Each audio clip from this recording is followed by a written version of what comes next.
morning abale anzanga. Good morning, church. Dzina langa ndi Christopher Masala. My name is Christopher Masala. Ndine mmodzi mwa ophunzira amene tapanga graduation dzulo. I'm one of the students who have graduated yesterday. Ndinali kalasi ya electric. I was in electric class. Ndabwera pano ndikufuna ndichite umboni zokhuza kuwomboledwa kwa moyo wanga. So I came here. I want to testify how I received salvation. Nthawi yoyambirira ndisanayambe skulu pano. Before I started learning here, ndinali ndi zimene ndimadziwa zokhuza mmene ndingadziyeretsere machimo anga amene ndakhala ndikuchita. I had my own way how I know how I can cleanse myself from the sin I have committed. Ndimakhulupirira kuti ndikakhala kuti ndadzimva kuchimwa ndikagwada pansi ndikupemphera mulungu wanga amamva pemphero ndikutani ndikukhululuka. So I was believing that whenever I commit a sin and kneel down to pray to ask for forgiveness of sin, my God also listened my prayers. Koma nditabwera kuno kudzaphunzira nditamvanso mmene ndikaphunzirira makamaka Bible lecture. So when I came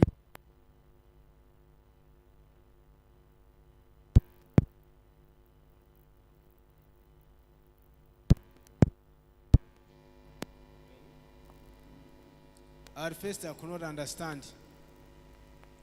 Koma patapitako masiku tingapo nditakhala nacho chidwi chofuna kumvetsetsa chenicheni chimene ndikuphunzira. But as the time goes by, when I had interest to understand what I was learning, ndinamvetsetsa kuti ndizoonadi kuti munthu sangapereke china chake kwa mulungu koposa kulandira chinthu kuchoka kwa mulungu wake. I understood that we human cannot give anything to God, but rather we have to receive from God. Chifukwa mulungu sangasowe chinthu chimene chingachokere kwa munthu kumpatsa iye koposa iye kupereka chinthu kwa munthu. Because God cannot lack anything that he have to receive from human. Rather it's God who have to give to humans. Nditamvanso zokhudza kuwomboledwa kuti mulungu pachiyambi anthu amapereka nsembe imene amapereka zinyama ngati nkhosa mbuzi kuti ayeretse machimo awo amene akuchita. So when I heard that in the past people were giving offering to God like goats, also like sheep, to be forgiven from their sins, podziwa kuti mphoto ya uchimo ndiyo imfa, realize that the wage of sin is death. Kotero mulungu anapereka Yesu Khristu kuti adzafe kuthana nawo uchimo poti mphoto ya uchimo ndiye imfa. So instead God sent Jesus Christ that he should die for all our sins, because the wage of sin is death. Monga mmene ananenera pa Aheberi 10 verse 10. According to Hebrews 10 verse 10, titha kusegula pa Aheberi 10 verse 10. we can open Hebrews 10 verse 10.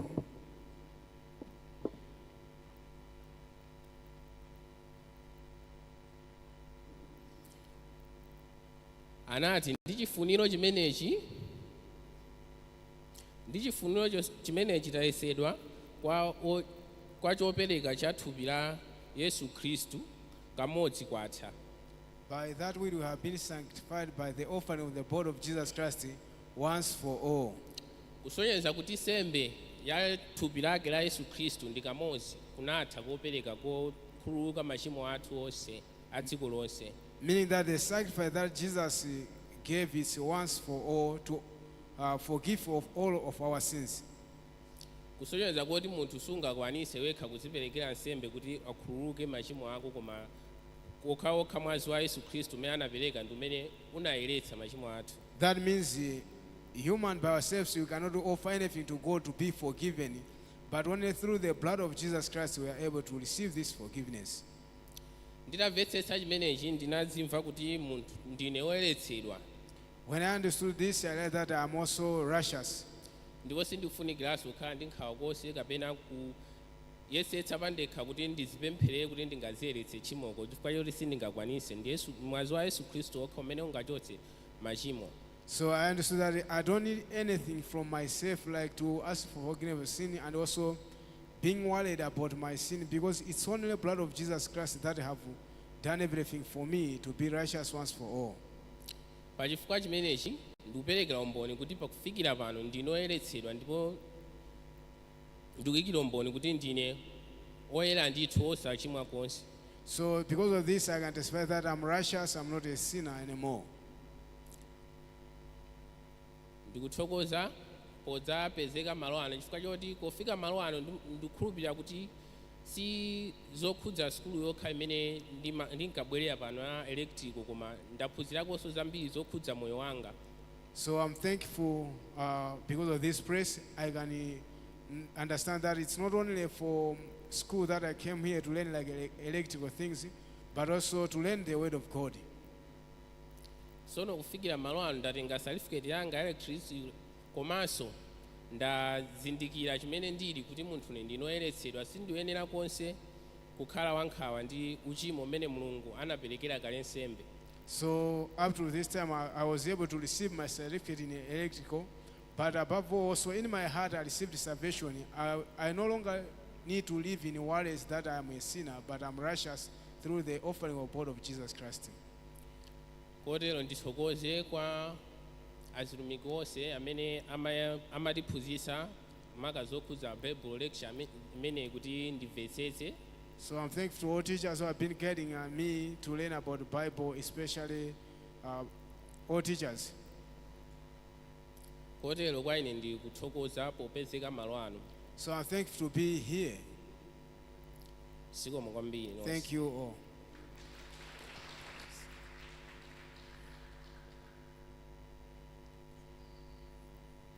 It's really thankful that although students come for learning their own skills and have their own desires to learn something, but at the end they have also a chance to listen this gospel and be able to receive salvation and being saved.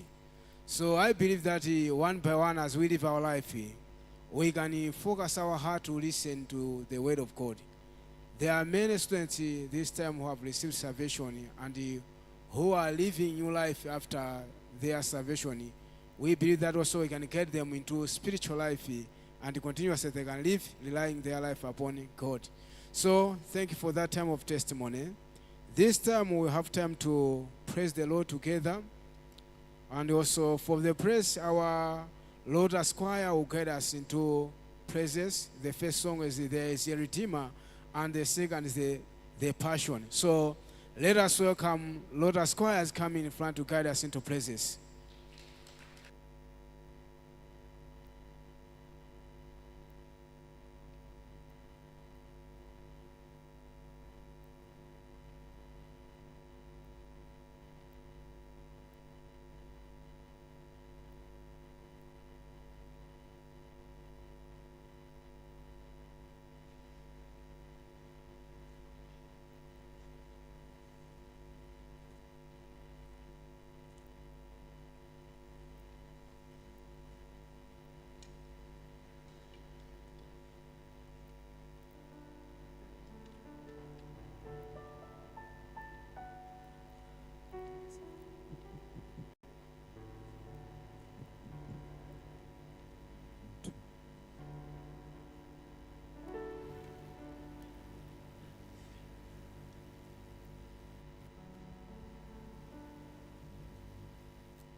Thank you, Lord Esquire, for guiding us into those two beautiful praises.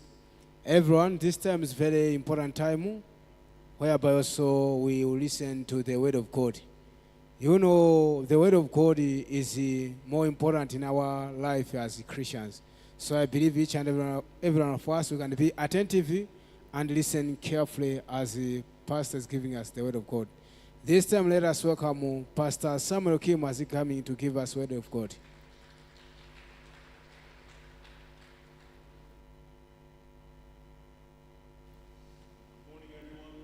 Mawabu ino aliyense. Lelo kukhanga kulibata eti.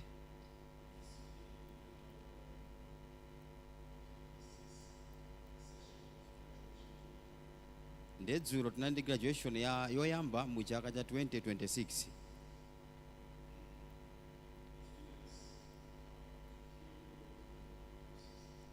Ndana skulu ambiri anabwera amvetsera mawu a Mulungu komanso alandira chipulumutso.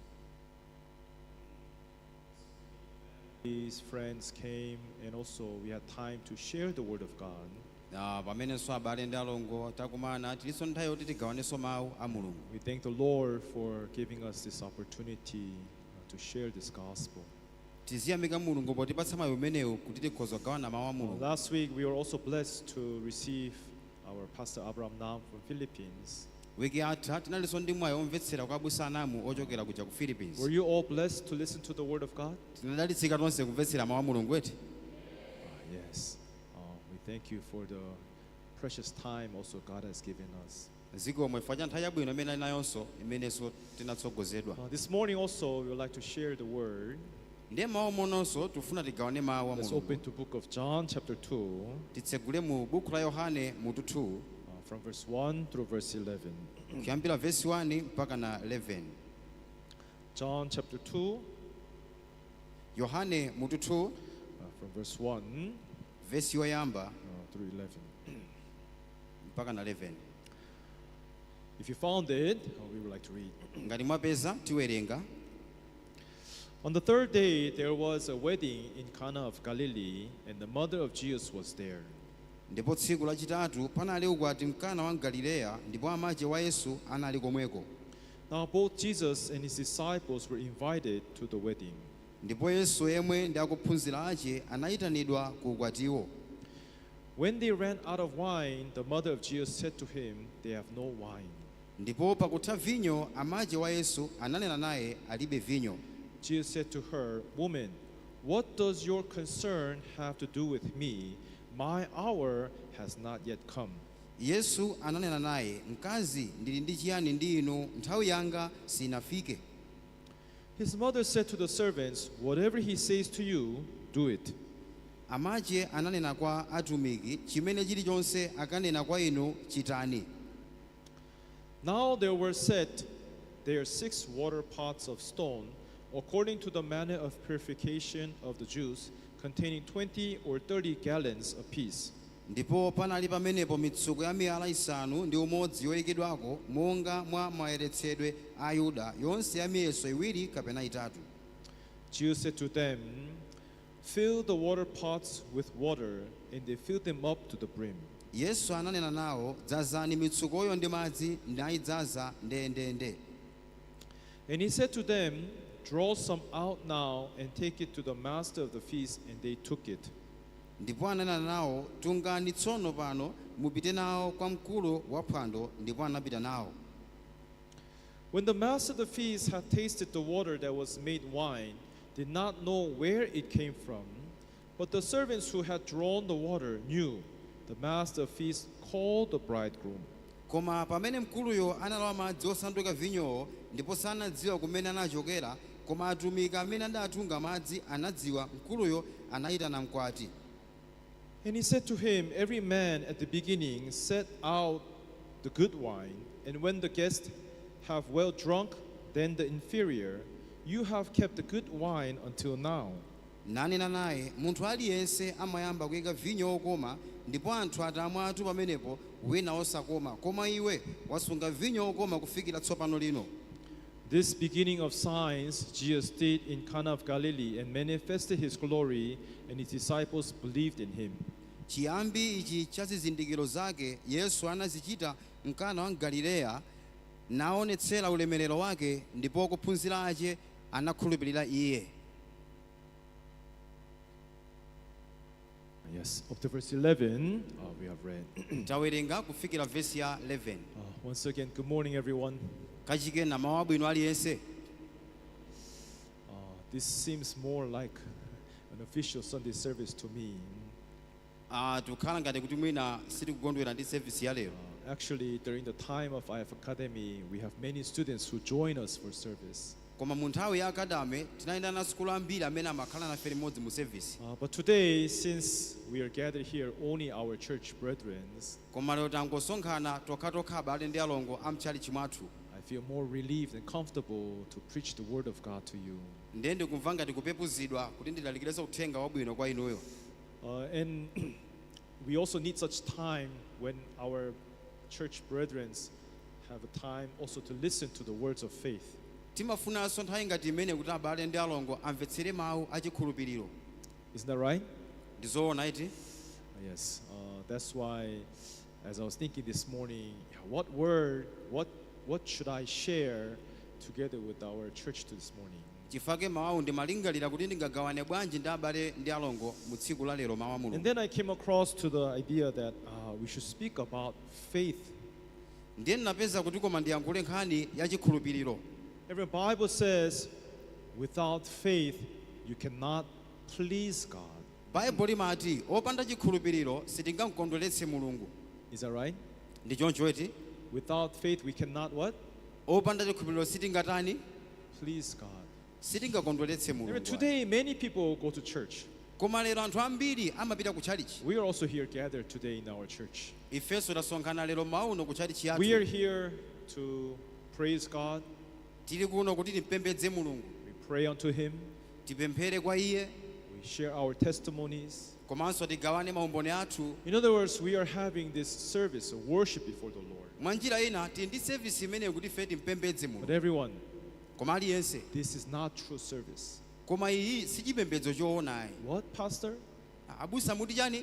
We have made our efforts to come all the way here, Tayesetsa kuti ife tifike malo ano wanting to serve the Lord, kufuna kumtumikira to Mulungu, praise Him, kumkweza Iye, worship Him. kumpembedza Iye. How can you say that this is not a true service? Ndiye munena bwanji kuti service iyi siyoona? Everyone, one and the most important thing Aliyense chinthu chimodzi komanso chofunikira about kwambiri service, pambali pa service, you have to meet with the heart of God. mufunika mukumane ndi mtima wa Mulungu. You have to what? Mufunika mutani? Meet with the Kukumana ndi Heart of chani? God. Mtima wa Mulungu. Now, everyone, although we are here, Koma ngakhale if tili muno, we do not meet with the heart of God, ngati sitingakumane ndi mtima wa Mulungu, then our prayers, ndiye mapemphero athu, our services, service yathu imene tikhoza these makhala are nayo, all meaningless before God. zikhozokhala zopanda tanthauzo pamaso pa Mulungu. God had a plan to bring salvation to this world. Mulungu anapanga plan kuti apereke chipulumutso ku dziko lapansi. How God had planned to bring salvation to this world, Kodi Mulungu anapanga bwanji plan yobweretsa chipulumutso ku dziko ili? He decided to work by Himself. Anaganiza kuti yekha agwire ntchito. God decided to what? Mulungu anaganiza kuti atani? Work by Himself. Iye agwire ntchito mwa yekha. He did not want to ask humans Sanafuna kufunsa anthu to ayi support or kuti to mwina help athandize the work of God. kuti achitepo kanthu pa ntchito ya Mulungu. Because if humans work, Chifukwa ngati ntchito ya wanthu that will be considered as a wage. iyoyo imakhala ngati mwina ndi malipiro. For example, if you see in Romans chapter 4 verse 5, Mwachitsanzo tikaona Aroma 4 verse ya 5, let's see Romans chapter 4 verse 5. tiyeni tiona Aroma 4 verse ya number 5. Bible says like this, Bible limati, but to him who does not work, koma kwa iye amene sachita, there is a one who did not work, pali wina amene sachita, but believes on him who justifies the ungodly. koma akhulupirira iye amene ayesa opembedza ngati olungama. His faith, Chikhulupiriro chake, that faith chikhulupiriro chimenecho is accounted for chiwerengedwa ngati chani? righteousness. Chilungamo. Now, when you read this word, Ndiye mukawerenga mawu awa, many people throw this question at me. anthu ambiri amafunsa mafunso So, kwa Pastor, ine. does it mean Ndiye that abusa, it's okay, we don't even pray? muti ndiye zotheka kuti ife basi We don't tisapemphere, even go to church? basi tisamapita ku We don't chalichi, even need to worship God? tisamampembedze Mulungu? Everyone, before you ask this question, Ndiye musanafunse funso limeneli. him who does not work mean, Iye amene sagwira ntchito atanthauza kuti it does not mean that we don't do anything. sizotanthauza kuti simupanga kalikonse ayi. What it means is that we don't have any power. Zimene zikutanthauza kuti tilibe mphamvu ina iliyonse. We don't have what? Tilibe chani? We have no power. Tilibe mphamvu iliyonse. You get what I'm saying? Zikumveka zimene kunena? Everyone, if you have the power to worship God, that is a lie. Ngati muli mphamvu yompembedza Mulungu limenelo ndi bodza. Sometimes there are brothers and sisters in our church Nthawi zina timakhala ndi abale ndi alongo mu who chachi fall mwathu muno, into self-righteousness. amene amayesa kuti afuna atumikire chilungamo. You understand? Yes. When people fall into self-righteousness, Anthu akafika pa chilungamo chawokha, first thing that happens in their heart, choyamba chimachitika mu mtima mwawo chakuti complaint comes out. madandaulo amamba Why kutuluka. is it like this? Ah, Why is zinali church chonchi. like that? Bwanji ziyenda Why do chonchi. pastors say like this? Bwanji lufa lizikhala chonchi. So if I look inside your eyes, there are brothers who have complained. Ndiye mukaona mkatikati mwa anthu amene Let me akudandaulawo. see. Open your eyes. Let me see. Huh? Mukaona m'maso mwawo. Yeah, that brother there is wearing sunglasses. Huh? Bale uyoyo mkati mwake muli china chake ndithu. You're smart because you don't want me to see your eyes. Musafanane maso anu. Huh? But please remove your sunglasses. Okay. Oh Ndiye yes. mwina This munachotsa is kani service. magalasi. Understand? Huh? We're worshiping God. You need to see listen carefully with clear eyes. Tufanane maso ene kuti wadi mapembedza ali Mulungu. Everyone, there are people who have complained in their heart. Pali anthu amene amakhala ndi madandaulo mu mtima mwawo. Who had complained also in the Bible? Amene adadandaulaponso m'Baibulo ndi ndani? Israelites. Ana a Israeli. Who came out from Egypt. Anatuluka kuchoka ku dziko la Although God Igupto. saved them, Ngakhale Mulungu God anawapulumutsa, freed them from slavery. iwo anachoka mu ukapolo. Every day they're complaining to God. Koma tsiku ndi tsiku amadandaula kwa Mulungu. Why? Chifukwa chani? Did they like the 40 years of the wilderness life? Kodi zaka 40 za mchipululu zijazo sanatsogolere Mulungu? Answer me, brothers and sisters. Why we're here only our brothers and sisters? Why you're not answering? Kodi inuyo muli kuno bwanji simuyankha? Let me ask again. Ndikufunsensoni. Why were they complaining? Bwanji anthu amadandaula? Did they like the guidance of God? Kodi amakonda chitsogozo cha Mulungu? Louder. Did they like? Samakonda? Did they like it? Sanachikonde? Brothers, did they like? Abale anachikonda chitsogozo. Yeah, they did not like the way how God is guiding them. Iwo sanakonde mmene Mulungu amatsogolererayi. Right? Ndi choncho eti? That's why every day they're complaining. Chifukwa tsiku ndi tsiku Why you bring amadandaula. us out in this wilderness? Bwanji watifikitsa mchipululu ichi? Why you want to make us suffer? Bwanji mufuna mundipange Why we tizunzike? have to do like this? Bwanji mufuna tipange Why we have to chonchi? do like that? Bwanji mufuna tikhale chonchi? Although it's God who is guiding them, their Ngakhale ndi path, Mulungu amene amatsogolera anthu amenewa. their hearts are full of complaints. Koma mitima yawo ina adzaza ndi madandaulo. Likewise today, Monga ifenso lero, there are people who are full of complaints as they worship God. ndife anthu odzaza ndi madandaulo pamene timpembedza Mulungu. Do you know why we are full of complaints? Mumadziwa chifukwa chani ndife odzaza ndi madando? The moment you have self-righteousness, Pamene inuyo mukutumikira chilungamo, you have what? timakhala ndi chani? Self-righteousness. Timakhala ndi chilungamo cha In ife other words, tokha. I can do this. Mwa njira ina ndikhoza I can kupanga do izi. better. Ndikhoza kupemphera. At such times, people have complained in their hearts. Munthu ngati imene anthu amadzadzanso ndi madandaulo. But everyone, Koma aliyense, God, when He was giving this salvation to us, Mulungu mmene anapereka chipulumutso kwa ife. salvation is a work of God. Chipulumutso ndi ntchito ya Mulungu. It's a gift of God. Ndi mphatso ya Mulungu. Meaning that we are not allowed to touch the work of God. Sitikuloledwa kukhudza ntchito ya Mulungu. We are not allowed to tamper with this work. Sitikuloledwa kuti titenge ntchitoyo ika m'manja mwathu God does ayi. not need your help. Mulungu sakufuna ifeyo ayi. Understand? Zikumveka eti? God does not need your assistance. Mulungu sikuti afuna mumthandize ayi. God has a power to do everything by Himself. Mulungu alini mphamvu kupanga zonse mwa yekha. Bible says, for God so loved the world. Baibulo imati popeza Mulungu anakonda dziko lapansi. You should remember this. Tifunika tikumbukire zimenezi. Biblical love, Chikondi cha Baibulo, true spiritual love, chikondi chenicheni cha uzimu. according to the 1 John chapter 4, Kolingana ndi wana Yohane mutu 4. Bible says, here is love. Baibulo imati apa pali chikondi. Not that you have loved me, Bible says. Osati kuti inu munandikonda ine ayi. Baibulo I imati have koma ine loved you. ndinakukondani inu. So clearly saying, how should we interpret love? Ndimuonekeratu tingatanthauzire bwanji chikondicho Yes, zikuonekeratu. people easily say, I love God. Inde anthu amangonena We mopheka worship ndimakonda Mulungu We timampembedza. praise you, Lord. Timakweza inu Ambuye timakwezani. Then what happens is that people get confused, Ndiye zimene zimachitika anthu amabalalika. thinking that they truly can love God. Amageza ngati iwo akhoza kukonda Mulungu moona. You get what I'm saying? Mukumva zimene tikunena? But everyone, you should remember, Koma tonse mufunika mukumbukire our love towards God chikondi chathu pa Mulungu our humanistic love, no matter how much sincere you are, chikondi cha umunthu ngakhale chingachuluke bwanji, that is not love that Bible talks about. icho si chikondi chimene Bible limanena ayi. You understand?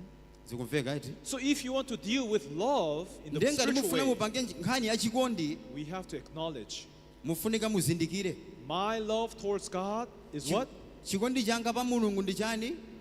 Is false. Ndi bodza. Understand?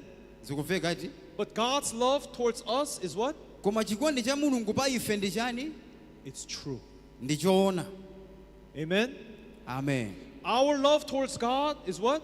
Chikondi chathu pa Mulungu ndi chani? It's fake. It's false love. Ndi chabodza chonyenga. Understand? Zikumveka iti? God's love towards us is what?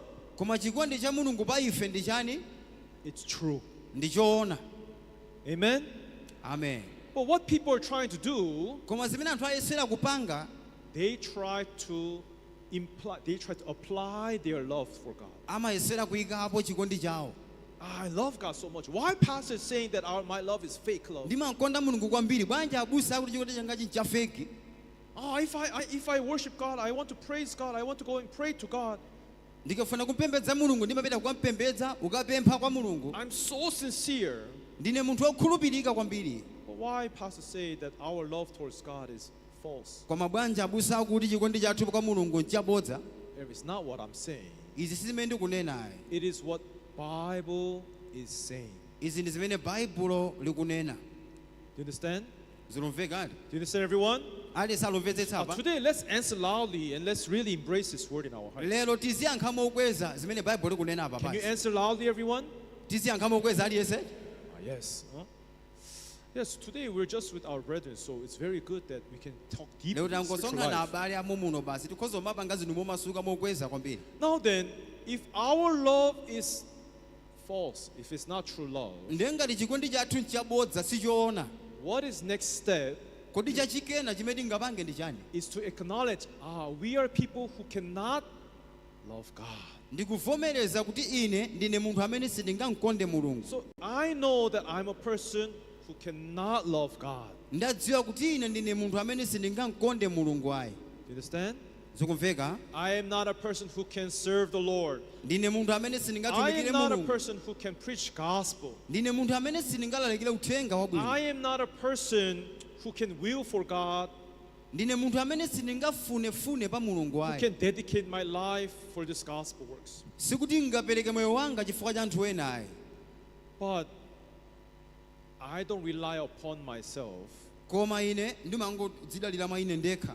I trust and I rely upon love that God has for me. Ndipo ndiyamba kudalira ndi kukhulupirira chikondi chimene ali nacho Mulungu cha ineyo. Now, as long as this God holds me, Kuti ngati Mulungu sangandisunge ine, if this God leads my heart, ngati Mulungu angausiye mtima wanga, if this God controls my life, ngati Mulungu angatsogolere moyo wanga, He can allow me to preach gospel. akhoza kundilola ine kulalikira uthenga wabwino. Amen. Amen. Amen.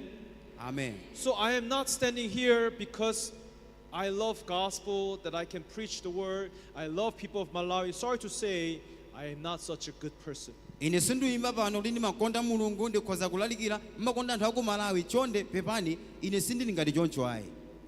I am only standing here Ine ndikungoyima pano because no matter how weak and lacking person I am, posatengera kufoka kwanga ndi kulephera kwanga, God is holding on to me, Mulungu akundigwiritsitsabe, leading my steps, guiding my heart to live for the gospel works. akunditsogoza mapazi anga, kutsogoza mtima wanga kuti ndilalikire uthenga wabwino. So if you're asking me, Pastor Kim, how can you do the work that you do?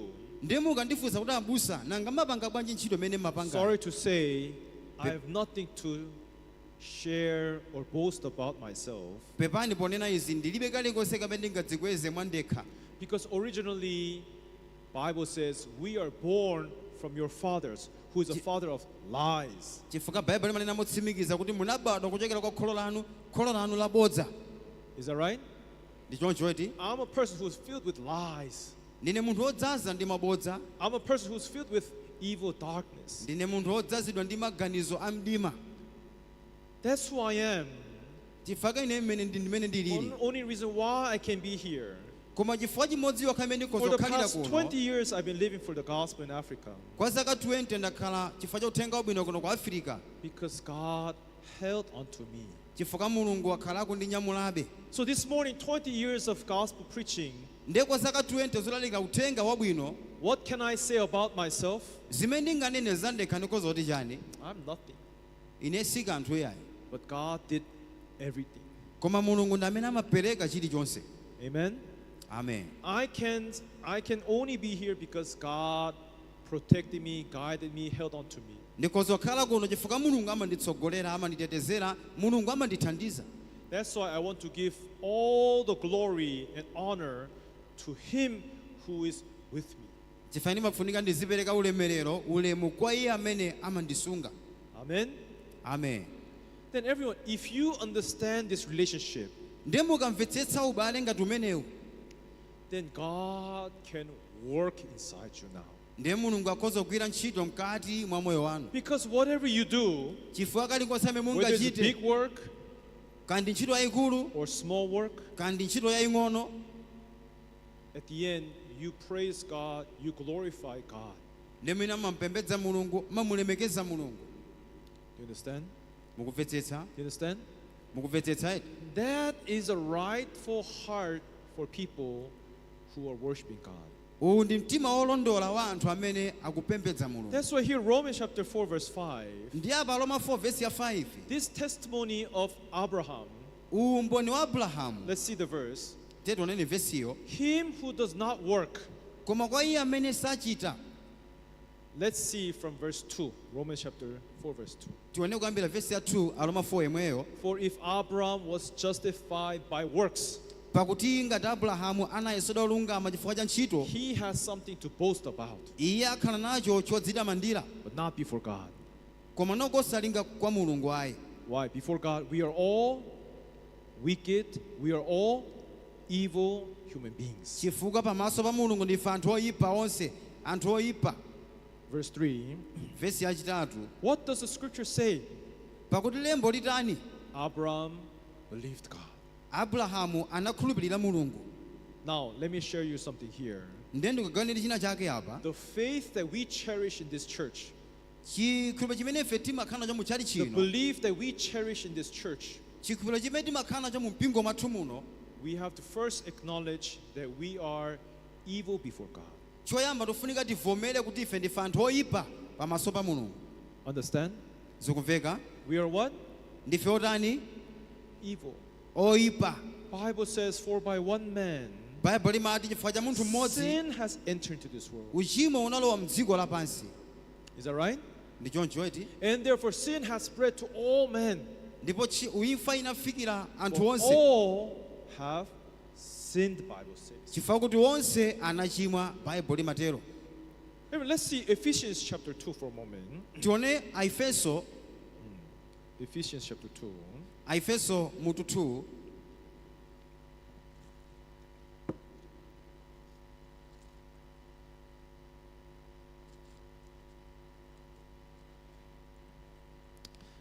Bible says here, verse 1.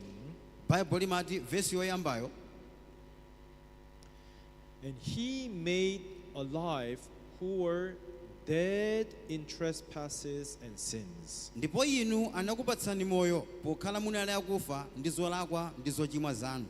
Every Bible says we were dead before. baibulo likuti ife tinali akufa We were in trespasses and sins. tinali akufa mu zolakwa ndi mzochimwa zathu. Is that right?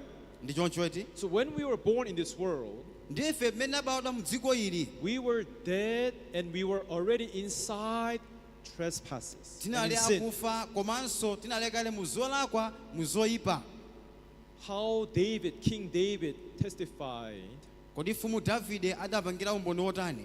Bible says, while I was inside my mother's womb, baibulo limati ndikadali m'mimba ya amayi wanga I was being formed in iniquity. nali kale munthu wokhala oyipa And in sin, my mother conceived me. ndipo amayi wanga anandilandira mu zoyipa. What did David testify? kodi davide akupanga umboni What is otani it that David confessed? kodi davide akuvomereza chani I apa was formed in what? Iniquity. ndinapangidwa mu zoyipa And in sin, ndipo mu uchimo my mother what?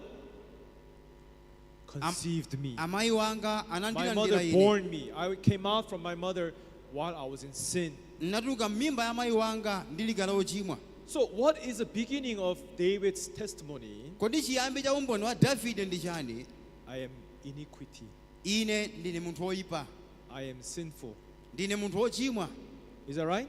ndi choncho iti Everyone these days, sorry to say, but people don't want to hear this kind of preachings. pepani masiku ano anthu ambiri safuna kumva kulaliki ngati umenewu We have come to this church this morning wanting to find peace, joy in our hearts. tabwera ku chechi kuno mama unotipeze mtendere chimwemwe cha moyo wathu Pastor, why you talk about koma abusa Back- bwanji mukamba nkhani why you talk about the weaknesses of people, bwanji mukamba za chifoko cha our wanthu darknesses, our sinful past? ifeyo ngati za uchimo wathu mbiri yathu ya Why can't you uchimo just encourage us to say that God will bless you, God will work you, God will, ife What limembeka do za you- muziti mulungu atidalitsa mulungu agwira ntchito mwa ife whatever you do, you become winners.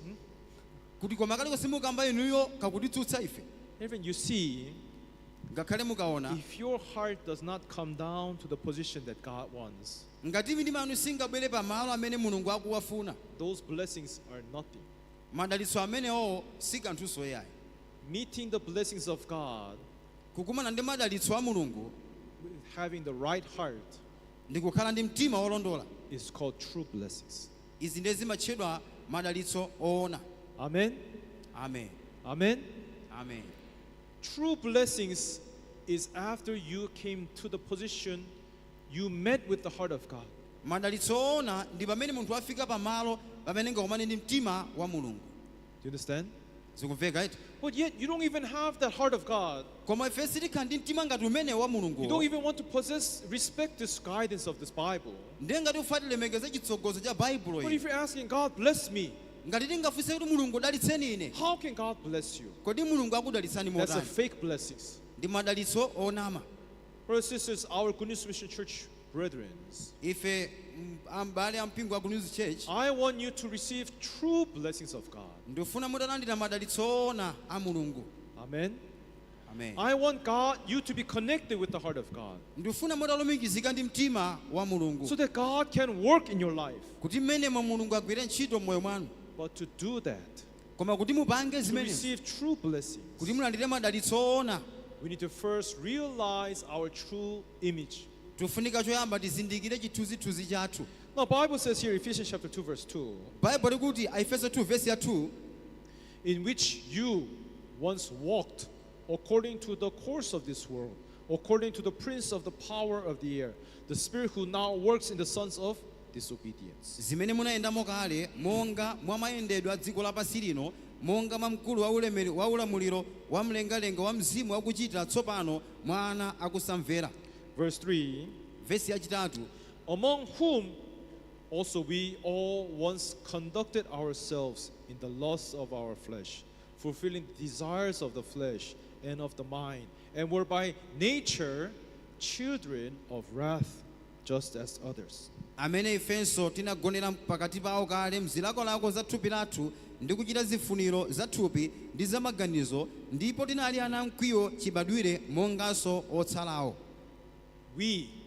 ifeyo you and me, inuyo ndi ine by nature, mwachilengedwe when we were born, pamene ife timabadwa by nature, naturally, mwachilengedwe we are children of what? ndife ana achani kodi We are children of what? ndife ana achani Loudly, we are children of what? muzikweza ndife ana achani kodi Wrath. ana amkwiyo Sorry to say it like this, but we were children of what? pepani ponena zimenezi tinali ana ife amkwiyo Do you understand? zikumveka So, as a people who are born under sin, ndiye monga anthu amene abadwa ndi uchimo trying to worship God, kuyesera kupembedza mulungu trying to do good, kuyesera kupanga zabwino when God sees us doing that, mulungu akamationa kuti upanga zimenezo God laughs at you. mulungu amakusekani kwambiri These people, they don't even realize their true image. anthu awa sakuzindikira ngakhale chithunzithunzi chawo choona They are born from Adam under sin as the children of wrath. anabadwa mwa Adamu pasi pa uchimo monga ana mkwiyo. Yet they're thinking they can do something good, they can worship God, they can do good things, they can become righteous through their strength and power. Koma zona aganiza akhoza panga zabwino, akhoza khala olungama kuchokera mu ntchito zawo pamaso pa Mulungu. God feels such a pity on you. Mulungu pena amakhala nafe ndi chisoni pa zinthu People zimene. who try to raise their self-righteousness. Anthu amene amesera kukweza People chilungamo who think that chawokha. they can serve God. Kuganiza kuti akhoza kumtumikira People who Mulungu. think that they can truly, sincerely love God. Kuganiza kuti mokhulupirika akhoza kumkondabe Mulungu. Do you know who is the most happiest when you do that? Mudziwa kuti anthu amene amasangalala zedi popanga zimenezo Not ndi ndani? God. Si Mulungu ayi. The one who is most happy is Satan. Koma amene amasangalala zedi ndi Satana. Satan is laughing. Ha ha ha ha. These Amaseka fools. laha choncho moyo. These people, they are listening very well to me. Anthu awa andimvetsera bwino kwambiri. They don't realize how weak and lacking they are. Sakuzindikira kuti ndi ofoka bwanji ndi They osowekera think that bwanji. they can do before God. Aganiza ngati akhoza kupanga chenake pamaso pa Mulungu. Because why you're doing that? Chifukwa chifanya nimupanga zimenezo. Why you think that you can do good? Bwanji muvanga nimukhoza kupanga Why zabwino. you think that you can worship the Lord? Bwanji muvanga nimukhoza kumpembedza Why Mulungu. you think that you can love God? Bwanji muvanga nimungamkonde Mulungu. God cannot work inside you. Mulungu sangakulandireni. All the people who think that they can do well, do good without God, Anthu onse amene agaza angapange zabwino opanda Mulungu. God cannot bless you. Mulungu sangawadalitse ayi. Do you understand? Zikumveka? Do you understand? Zikumveka kodi ati? That's why everyone, there is a heart that we must learn here. Tifake pali mtima amene tifuna tiphunzire apa. There was a heart that God wanted to teach the Israelites. Panali mtima amene Mulungu angafuna aphunzitse ana a Israeli. Why God brought them out from Egypt. Kodi Mulungu anatutsiranji mdziko la Why Igupto? God made them pass through the wilderness. Bwanji Mulungu anadzeretsa mu chipululu? Why God made them to follow the rough ways. Bwanji mwa anafuna adutse mnjira zovuta? Let's see one word. Numbers chapter 8. Tione vesi imodzi Numeri, Numbers chapter 8. Numeri mutu 3.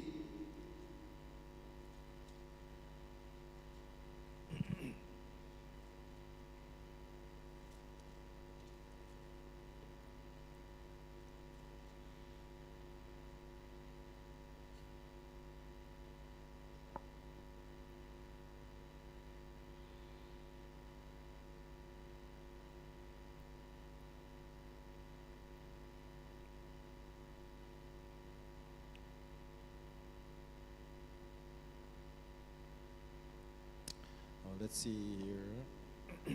Tiyeni tione pamenepa. Sorry, chapter 6. Mutu 6.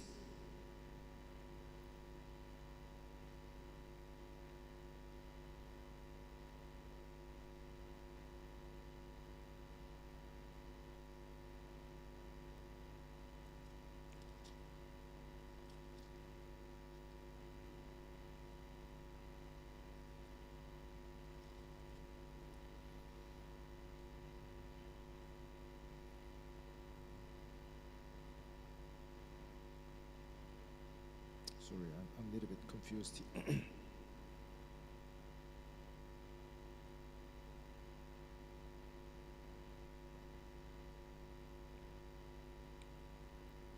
Sorry. Deuteronomy chapter 8, not Numbers. Pepani Deuteronomy chapter 8. Deuteronomy mutu 18. Chapter 8, Deuteronomy mutu 8.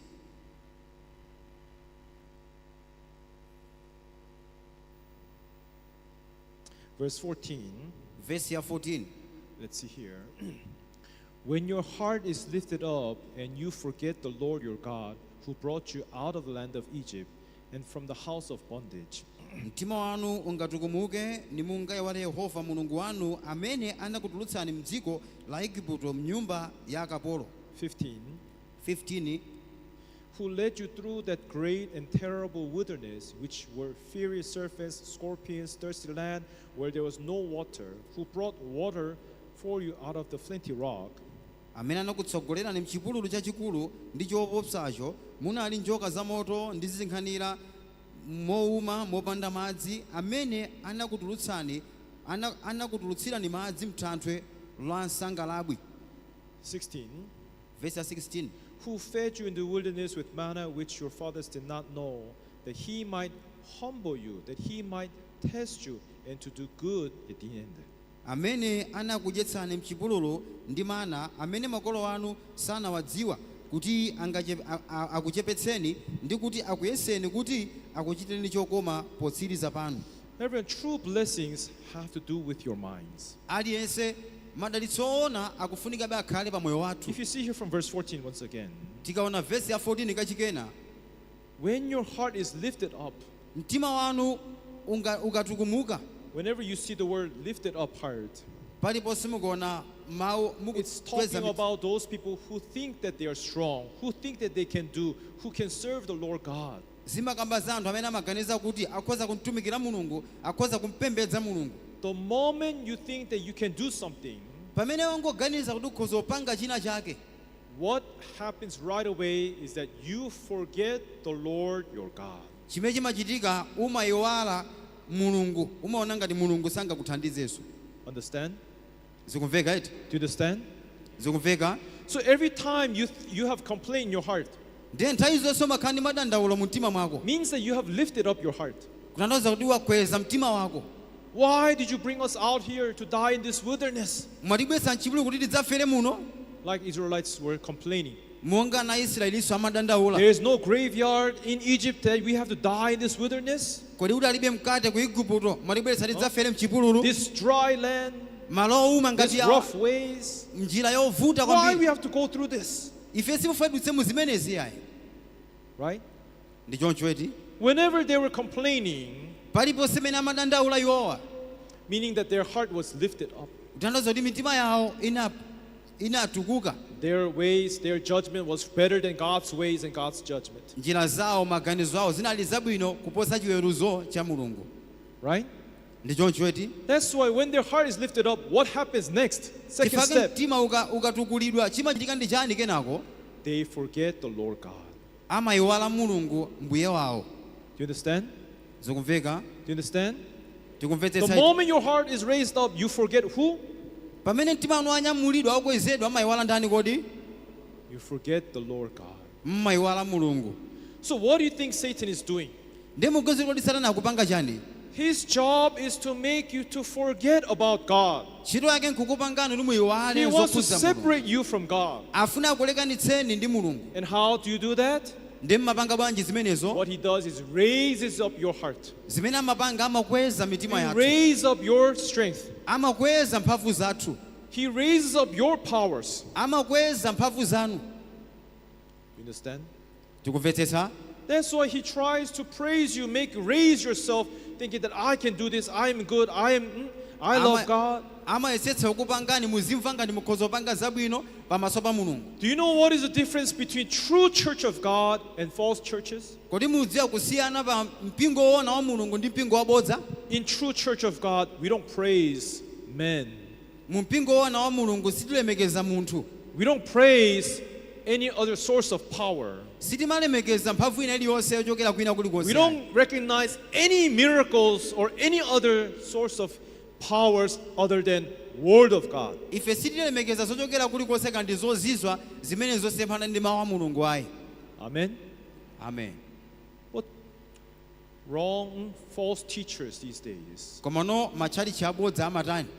They have to entertain the people amafuna asangalatse wanthu, as though my hands have some kind of power. When I touch other people, or people knock down.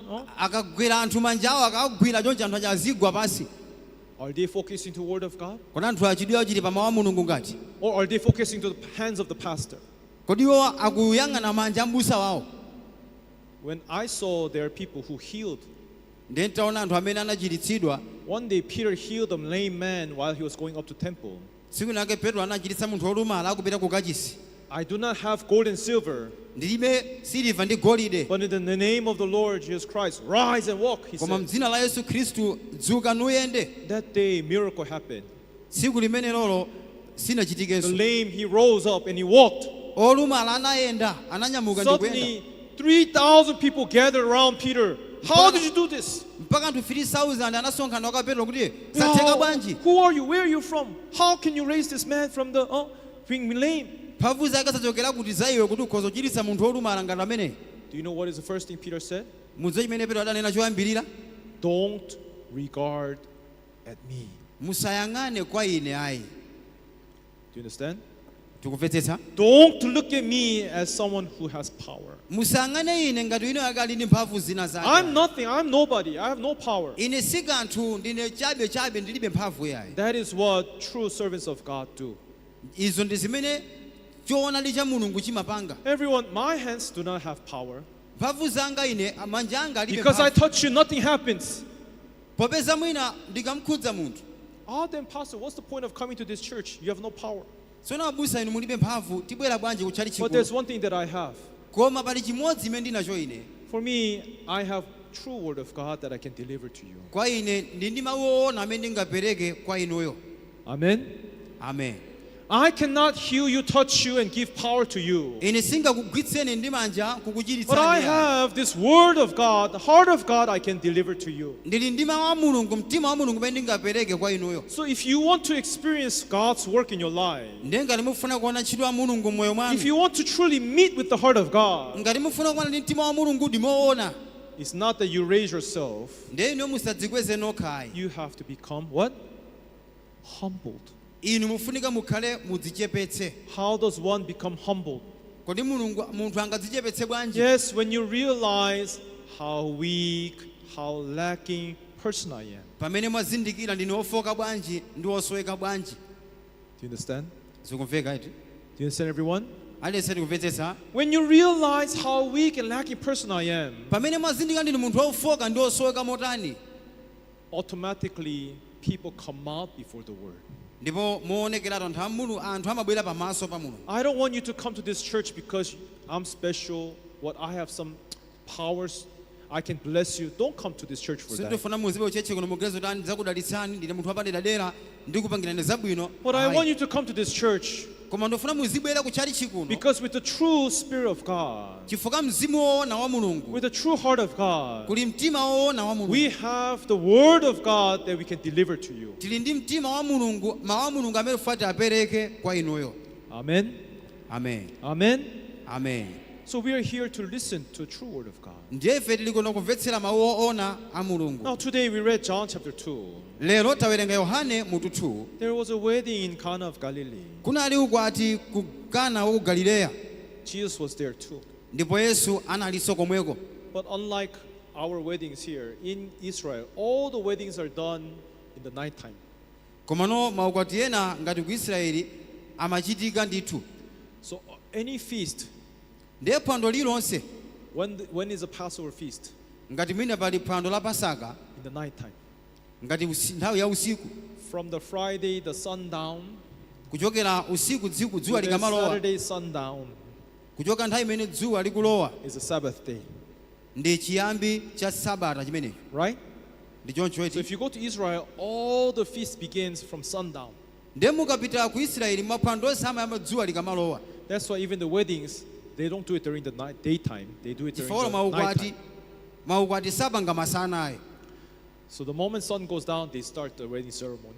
Ndi dzuwa likangoti likulowa amayambapo mwambo Problem wawo. is, as the wedding was going on, Ndeno kukananso kunali ukwati. so many guests came, they were lacking of wine. Ndi alendo ambiri anabwera koma vinyo anatha. That's why they were troubled, because wine is the most important service like they provide to the guest. Chifukwa anavutika kwambiri chifukwa vinyoyo ndi wofunikira kwambiri amene amapereka kwa alendo olemekezeka. So mother of Mary was also there. Ndiye mayi wake wa Mariya mayi wa Yesu analinso And she komweko. came to Jesus Ndi anamuwuza Yesu. and explained to Jesus, saying that we have no wine.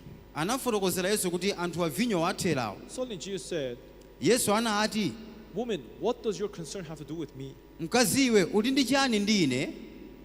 Right? Ndi choncho My eti. hour has not yet come. Nthawi yanga sinafike. My time to work has not yet come. Nthawi yanga sikuti yafika iyayi. And what does your concern have to do with me? Ndiye inuyo ndinanu chiyani It's your kodi ine? concern, not mine. Ineyo sikuti vutolo ndilanga ayi. Everyone, but right then, Mother Mary, Koma nthawi yomweyo Mariya she knew who Jesus was. anadziwa kuti kodi Yesu ndi ndani. And she knows how Jesus can work. Ndipo anadziwanso kuti Yesu angagwire bwanji ntchito. You understand? zikumveka. Suddenly Mary called upon the servants of the house. Nthawi yomweyo Mariya anayitana atumiki And then she speaks the most famous word here in this book. nde anayankhula mawu ena akaodabwitsa kwa anthu amenewa. Whatsoever he says to you, Kalikonse kamene akuwuzeni, right? ndi choncho. Whatever he says to you, do it. Kalikonse kamene adzanena kwa inu chitani. Is that right? Ndi choncho eti. What do you think that means? Kodi mukuganiza kuti akufuna chani? Don't speak out your ideas. Musalankhule maganizo anu. Don't speak your thoughts. Musalankhule zimene mulingalira. Don't give your opinions. Musapereke fundo Although you do zanu. not understand, Ngakhale simuzimvetsa, just follow what Jesus say to you to do. mungotsatira zimene Yesu akuwuzani kuti mupange. Right? Ndi choncho eti. Now there are two kinds of people here. Ndiye pali anthu awiri osiyana. Now I've talked about people, what is the right heart before God.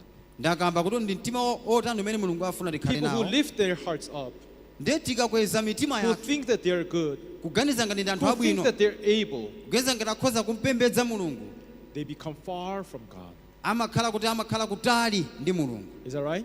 Ndi choncho eti. Is that right? Ndi choncho. So if you want to come close to God, what do you need to do?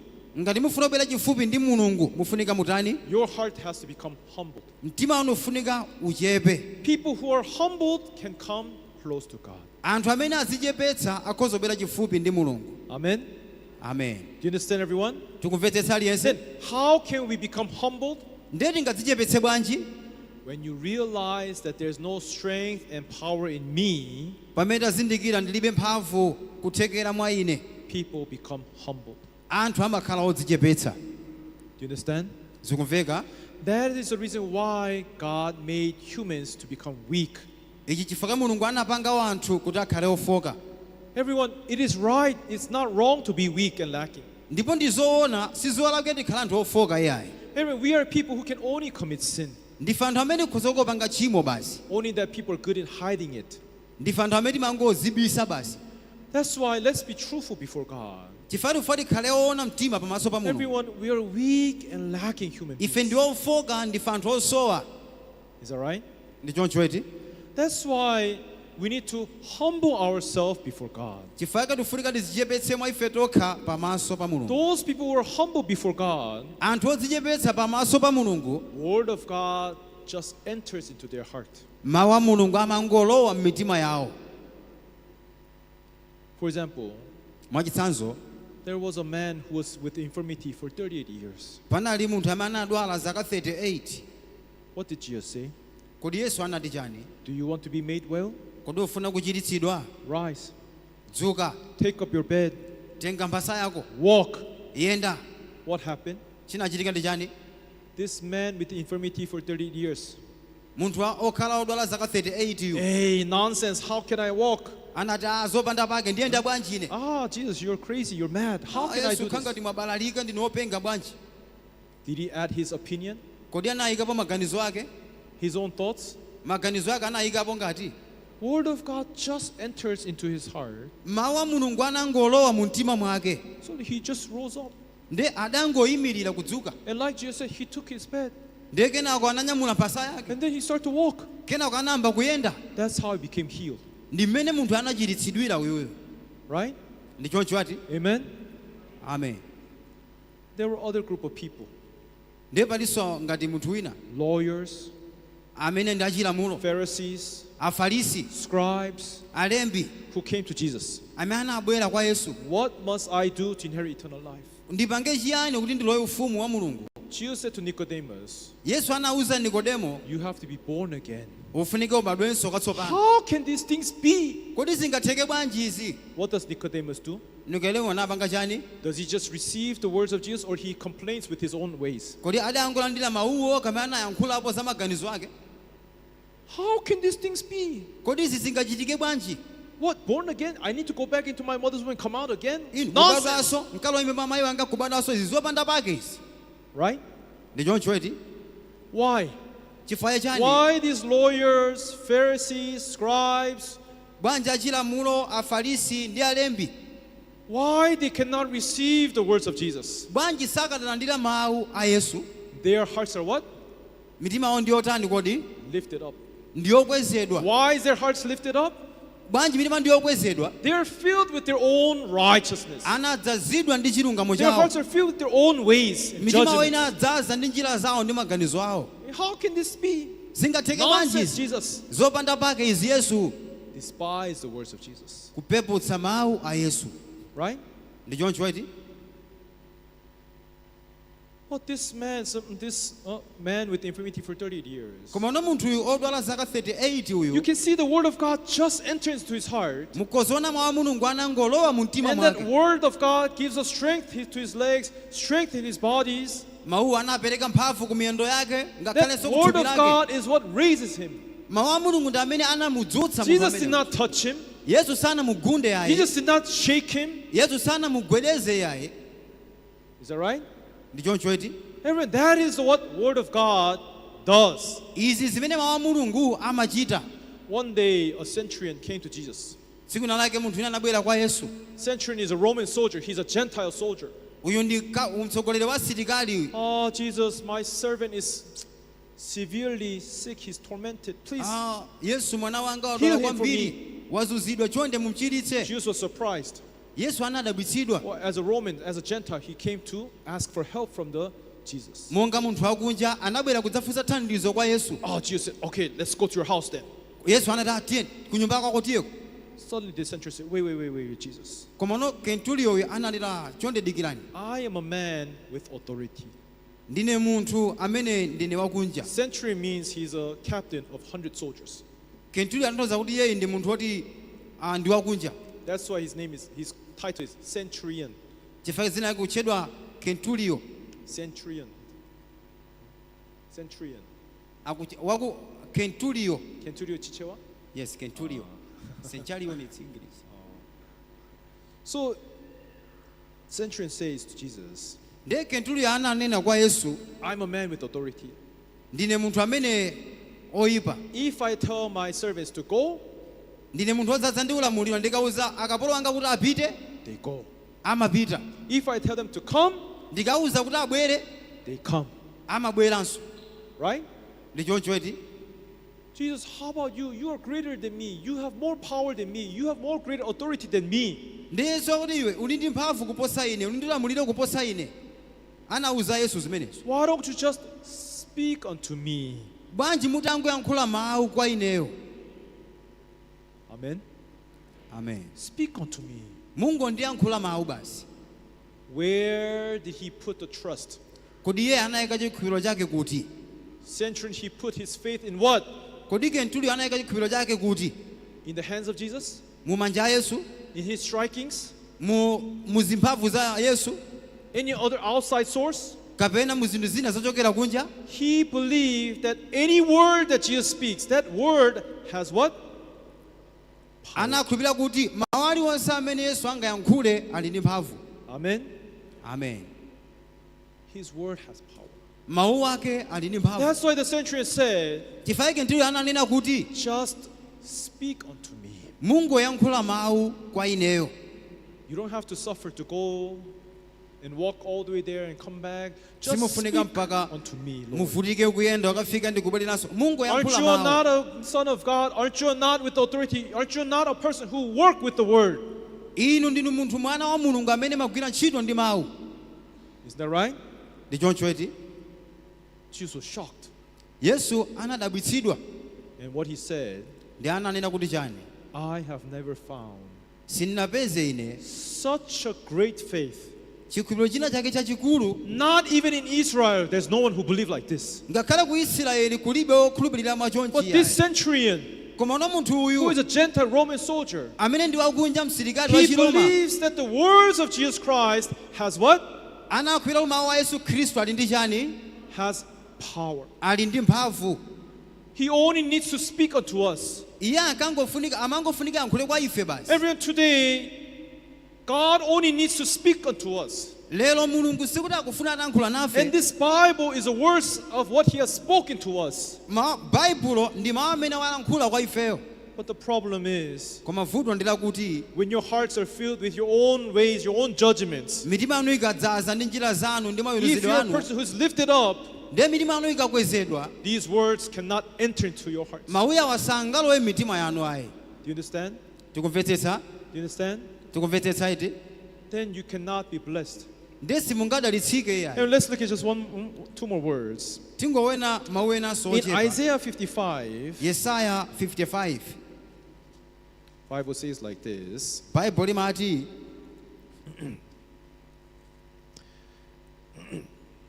Verse 10. verse ya 10. Isaiah chapter 55, verse 10. Yesaya 55 verse ya 10. For as the rain comes down and snow from heaven, and do not return there, but water the earth, make it bring forth and bud, that it may give seed to the sower and bread to the eater. Pakuti monga mvula imagwa pansi ndi matalala kuchokera kumwamba yosabwerera komweko koma ikhamiza nthaka ndi kuyibalitsa ndi kuyiphukitsa ndi kuyipatsa mbewu kwa wodzala ndi chakudya kwa wakudya. Verse 11. Verse ya 11. So shall my word be. Momwemo adzakhala mawu anga. So shall my word be. Momwemo adzakhala mawu anga. That goes forth from my mouth. Amene atuluka mkamwa mwanga. It shall not return to me void, Sadzabwerera kwa ine chabe. but it shall accomplish Koma adzachita what I please, chimene ndifuna. and it shall prosper in the things which I sent it. Ndipo adzakula mmene ndinawatumira. Everyone, Aliyense, where is the power? kodi mphamvu ili kuti? Where is the power of God? Kodi mphamvu ya Mulungu ili kuti? The power is in His what? Kodi mphamvu ili muchani? In His word. Mu mawu ake. What do you think Mary is trying to do here? Kodi mugazi kuti Mariya akuyesera kupanga chani apa? The power is in the work, how sincerely the servants work. Kodi mphamvu ili ndi mmene alandilire mwatumiki aja?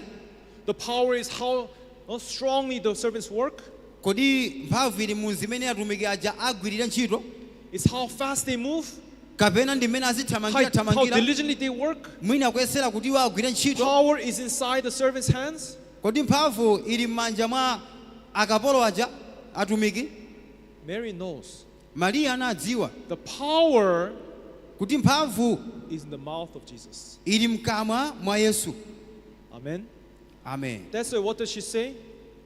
Chifukwa ananena kuti chani? Whatever He says. Kalikonse kamene anenena anu. Whatever. Kalikonse. In King James Version, whatsoever Mbuku ina kuti china He chilichonse says, chimene anene. do it. Just do it. Chitani chimene chocho inuyo. Don't add your thoughts. Musaonjeze maganizo Don't anu. add your opinions. Musaganize fundo Don't zanu. add your judgments. Musaganize mawirizidwe anu.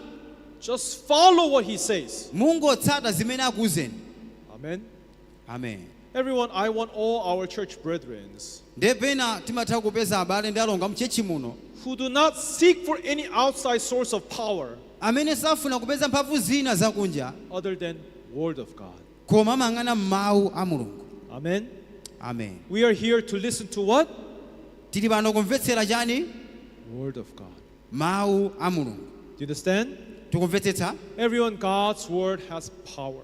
Mawu a Mulungu ali ndi mphamvu. Now, what we need is a rightful heart to receive that Word. Ndiye zimene tikufuna ndi mtima wolondola kuti tilandire mawu There are amene. people whose heart are lifted up. Koma anthu amene mitima yawo ndi Yes, even yokwezedwa. among our brethren, still, although you say you're saved by grace, Anthu amene matanga kheti malandira mwachisomo. time to time Satan deceives us. Nthawi timakhala kunamizidwabe. We think that our judgment, our ways are better than God's. Timaganiza kuti maganizo athu ndi abwino kuposa Mulungu. That moment comes, we start to judge the church, complain about God. Ndeke nakati mama kudandaula pamaso pa Mulungu. Why should we do this? Why should like that? Why is it like this? Bwanji zili chonchi, bwanji ndikukhala chonchi. Even if you have a complaint in your heart, Ndenge muli madando mu mtima mwanu. that means you have your own ways, Zili ngati muli ndi njira your own zanu. judgments, Muli mawirizidwe anu. meaning that your heart is lifted up. Kuyimira kuti mtima wanu wakwezedwa. If your heart is lifted up, Ndiye mtima wanu ukakwezedwa, are you close with God or are you far from God? muli kufupi ndi Mulungu kapena kutali ndi Mulungu. Your heart is far from God. Mtima wanu kutali ndi Mulungu. Then can God bless you? Ndiye Mulungu akhoza kudalitsani. Such people, they serve church so well, so strongly. Anthu ngati amatumikira chali chimwa mphamvu kwambiri. But problem is their heart is far from God. koma vuto lakuti mtima wawo uli kutali kwambiri. Everyone, instead, Ndiye chimene chimachitika when you chakuti want to truly be truly blessed, mufuna kuti mudalitsidwe, we have to be humble before God. tofunika tizichepetse pamaso pa Mulungu. You understand? Sikumveka?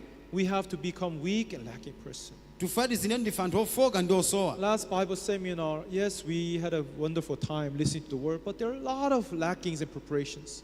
Bible seminar yapita ija tinamva mawu amphamvu koma munali zosowekera mukukonzekera kwathu. Even though I'm a pastor guiding this church, there are times that when I don't know what to do.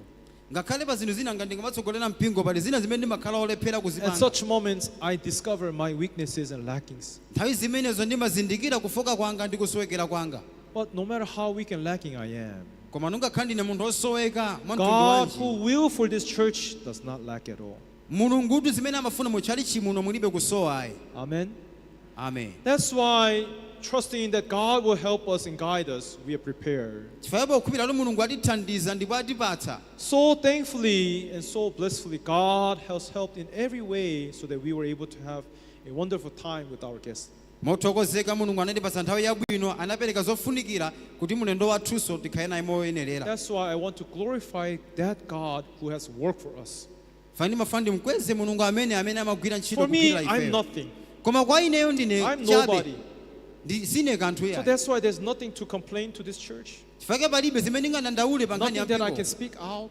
Palibe zimene ndinganene kuti ayi. Yeah, I'm just blessed that I'm part of a church, serving this church, guiding this church. Ndimangwamika ndine mbali imodzi ya mpingo kutsogolera Even to mpingo. live here in Malawi, in Africa, Ngakhale okhala kuno ku Malawi kuno ku Afrika, I'm blessed and for what I have. ndine odalitsika ndi zimene ndili nazo. Right? Ndi choncho eti. That's why I cherish the word of God. Chifukwa ndimalemekeza mawu a Mulungu. Because I'm nothing. Chifukwa ine si kanthu ayi. One word that comes out from God's mouth. Mawu a Mulungu amene amachokera mkamwa And that mwake. God says, Mawu amene Mulungu anati, like we all know, Romans chapter 23, monga tikawerenga for all have sinned and fall short before the glory of God. pakuti onse anachimwa naperewera pa ulemerero wa Yes, it's Mulungu. true, we were sinners and we were born under sin. We're Inde short zoona ndife anthu tinabadwa mu uchimo, of the glory of God. koma mawu a Mulungu. If you just end there, we will just die as a sinners. Ndiye mukangokhala mmenemo ndi kufa ngati ochimwa. But here in verse 24, Koma verse 24, Bible says, being justified freely. Bible limati koma alungamitsidwa mwaulere. The most key word here is word freely. Mawu amene atitsogoza ndionera kuti mwaulere, And his grace. komanso mwachisomo chake. Did you do something? Mwapanga china chake pamenepa? So don't act like you have done something for God to be saved. Ndiye musapange ngati mwapachita china chake kuti mupulumutsidwe ndi Mulungu. Don't ayi. count your deeds, how much you prayed, how much you served God, how much you worship God in his redemption. Musawerenge zimene mwapanga, mmene mwapempherera mu chiwombolo Wage chake. of ayi. sin, death. Inuyo muchimo wanu munali akufa. You did not pay for that wage. Simunapereke kena kalikonse. What did you do when that Jesus Christ was being crucified on the cross? Zimene zinachitika mmene Yesu anakhomedwa pa mtanda. Did you bear the sufferings with him? Kodi munapereka chilichonse m'mazunzo ake? Huh? Were you there? Kamene munalipo? What did you do? Nanga munapanga chani? We have done nothing. Ife palibe chimene tapangapo. Is that right?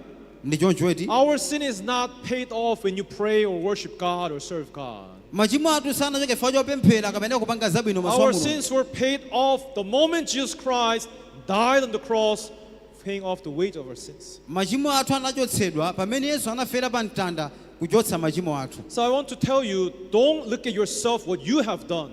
Ndiye ndifuna nkuwuzeni musakhwira mano kuti mwapanga zina zake ayi. We have to look upon the word of God. Mufunika muyang'ane pa mawu a Bible Mulungu. says that our sin is washed away Bible likuti machimo athu anatsukidwa through the redemption in Christ Jesus. kudzera mu chiwombolo cha Yesu Khristu. Amen. Amen. What did you do? Inu munapangapo What chani? did we do? Inu munapanga chani Did inuyo? we do anything? Munapanga kena kake? We have done nothing. Simunapange kalikonse. That's why we have only received his grace. Chifukwa tinangolandira zinthu zimwe chisomo. Everyone, that is how God gave this precious salvation to us. Umu ndimene Mulungu anapereka chipulumutso chapadera kwa ifeyo. Even spiritual life is same. Ngakhale moyo wauzimu ndi chimodzimodzi. We are people cannot do anything. Ndife anthu amene sitingapange kalikonse. But people who humble themselves before the word of God. koma anthu amene amadzichepetsa okha pamaso pa Mulungu. Whatever he says to you, do it. Kalikonse kamene akuwuzeni chitani. Bible says the servants knew. Baibulo limati akapolo They saw the water change into wine. anaona madzi atasanduka vinyo. They know exactly how this has happened. Anadziwa mmene zachitikira zonse. It was all the work by the words of Jesus Christ. Zonsezi zinatheka chifukwa cha mawu a Yesu Khristu. Is that right? Ndi choncho eti. Everyone, that's why we cherish the word of God. Umu ndimene kufati zilemekeza It's the mawu. word that has power to save us. Mawu a Mulungu ali ndi mphamvu yotipulumutsa ife. Today, the one word that we receive in our heart has power to save us from our sins. Mawu a Mulungu amene ife talandira lero ndi amene ali ndi mphamvu yotichotsera machimo athu. We rely upon that one word that Jesus Christ has done Timadalira mawu amodzi amene Yesu Khristu azimene anapanga in his work mu ntchito yake, and in his word. mu mawu ake. Bible says, by that will, Baibulo limati mwa chifuniro we chimenecho are sanctified ife tayeretsedwa through the offering of the body of Jesus Christ mwa chopereka cha thupi la Yesu Khristu once and for all. kamodzi kwatha. Bible says once and for all. Baibulo limati kamodzi Through kwatha. that one body, Kuchokera mu mawu amodzi. which means Bible is saying it's enough. Choka Baibulo limati kwakwana. Who is saying it's not enough? Kodi amene akuti zakwana ndi Who ndani? is saying that you have to pray for forgiveness? Ndani amene anena kuti tipempherenso chikhululuko? Yes, in this church we also pray, Inde ndi muchali chifuna tizipemphera. but we pray giving thanks, glorifying God for the grace he has given to us. Tifuna tizipemphera kumulemekeza Mulungu chifukwa cha chisomo chimene According to anatipatsa. Thessalonians chapter 4, in all things pray without ceasing, giving thanks to the Lord, Bible says. Baibulo limati pempherani kosaleka, lemekezani Mulungu nthawi zonse. Everyone, we move by the word of God. Baibulo ife tisachotse The mawu a power Mulungu. is inside the word. Mphamvu yathu ili mkati mwa mawu a Mulungu. Is that right? Ndi choncho eti. That's why if you become humbled people Chifukwa tikakhala anthu who is odzichepetsa, able to cherish the word, tidzakhala ndi kuthekera kolandira mawu a God Mulungu. will surely work in your life and bless you. Ndipo Mulungu adzagwira ntchito moyo mwathu natidalitsa ife. Just like these servants. Monganso akapolo waja. Whatever he says to you, Kalikonse anene kwa inu, do it. chitani. When you are able to do that, follow after the word of God. Ndiye mukakhala nkuthekera kotsata mawu a Mulungu, Surely God's grace and blessings will be upon you. mmene mu chisomo cha Mulungu chidzakhala pa inu. Amen. Amen. Up to here, let's pray. Tilekeza apa tipemphere. Father God, thank you for giving us this time. Atate wathu zikomo potipatsa nthawi ino. Truly, Lord, you have worked through your word. Iyi ndi mufati gwire ntchito kudzera mawu anu. Jesus Christ, who was the word of God, Mawu anali Yesu Khristu. has spoken to us, Ndipo analankhula kwa ifeyo. have witnessed to us, Wapangira umboni kwa and ife. testified to us Kuchita umboni kwa that he ifeyo. has come to this world Titamva kuti pokhala to mdziko ili fulfill the will of God, pokwanitsa chifuniro cha Mulungu. which was to die for our sins, Iye anafa chifukwa cha to machimo pay athu. the wage of sins. Kupereka mphotho ya machimo athu. And through that death, Kudzera mu imfa the imeneyo, Bible speaks Baibulo kuyankhula. that we are sanctified, Ife that tayeretsedwa, we are justified talungamitsidwa freely mwaulere, by his grace mwa chisomo chake, through the redemption kudzera mu chiwombolo in Christ Jesus. cha mwa Yesu Khristu. Therefore, because of these words, Mwayamo chifukwa cha mawu awa, we are able to say that we are free from our sins. tili nkuthekera kuona ndife omasulidwa ku machimo athu. We believe in this word of God. Khulupirira mawu awa a Mulungu. That's why we are able to say that we are righteous. Chifukwa tikhoza kunena ndife olungama. Likewise, Lord, allow us to live by your words. Monganso inu Mulungu malola tikhale chifukwa cha mawu anu. Let not our hearts be carried away in the wrong ways and wrong sources. Musalole mitima athu itsatire njira zina zolakwika. It is only your word that has power. Mawu anu okha amene ali ndi mphamvu. You have spoken to us through this Bible. Mwayankhula kwa ife kudzera m'Baibulo. Let us cherish this word and live by this word of God. Mulolere Mulungu tikhale ndi mawu awa ndi kukhala chifukwa cha Thank you uthenga for uwu. giving us this time. Zikomo motipatsa nthawi And ino. all these things we have prayed in the name of Jesus Christ. Mu zonsezi tapemphera m'dzina la Yesu Khristu. Amen. Amen. Oh, thank you. Zikomo kwambiri. Tamvetsera bwino eti? Yes. Abusa lero awerenga